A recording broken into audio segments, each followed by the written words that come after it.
олон хаалгатайж гарах хаалга байхгүй мэд маш том харанхуй гэрэл гээхийгүй байшинд байсаар л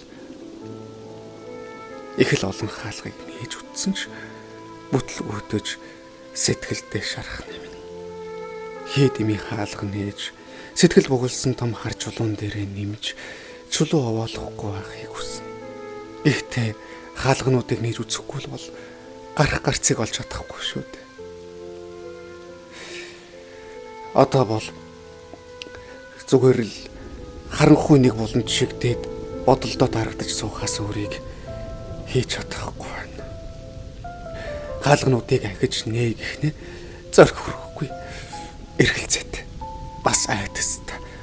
Гарах гарцыг олно гэж олон хаалга нээж худал хуурмаг хий хоосон зүйлд автсаар сүүлдээ эндээс гарах гарц олдохгүй бүр хизээж олдохгүй юм шиг айж байна. Яавал тэр вэ? Толгойд эргэлдэх түмэн бодлоосоо сэтгэлд байгаа том хар чулуунасаа салахын тулд би зөө хаалгыг нээх ёстой шүү дээ. Гэхдээ нэг л асуултанд хариулж чадахгүй. Яаж?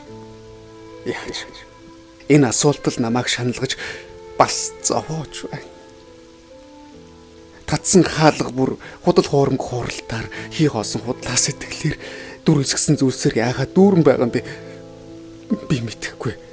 Бас чадахгүй. Дахиж хаалга нэг зэрэг алга.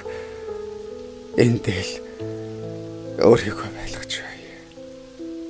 Ядчил толгойд эргэлдэх энийг бодол сэтгэлийн гүнд байгаа энэ том хар чулуун дээрээ нэмж чулуу оолж байхын оронд болон таал байж бай. Тагүндээ мөнх хүслэнгийн битэн дэлгэсэн загтлыг толиуллаа. Яг ямар нөхцөл байдалтай байгаа, ямар зорилготой бичсэнийг нь мэдэхгүй ч гэлээ. Хүний амьдралд янз янзын хэл зүйл тохиож, янз янзын л мэдрэмж орж гарч байдаг шүү дээ. Ямар ч үед итгэлээ алдахгүй байх нь хамгийн том дархлаа юм шүү гэдгийг дурдмаар санагдлаа. Яг энэ үед та ямар ч нөхцөл байдалд байж болно. Ямар ч нөхцөл байдалд байсан ч гэлээ. Та энэ нөхцөл байдлаасаа өөрийнхөө хүчээр бүрэн дүүрэн гарч чадна гэдэгтээ итгээрэй. Гол нь итгэлээл битгий алдаарай. Мөн хүслээ. Чи чадна. Чамайг олон хүмүүс чадна гэдэгт чинь итгэж байгаа шүү. Чин сэтгэлээсээ амжилт хүсье. Баярлалаа та бүхэндээ. Та бүхэнтэй хамт баттагтгойлаа. Өдрөн хайда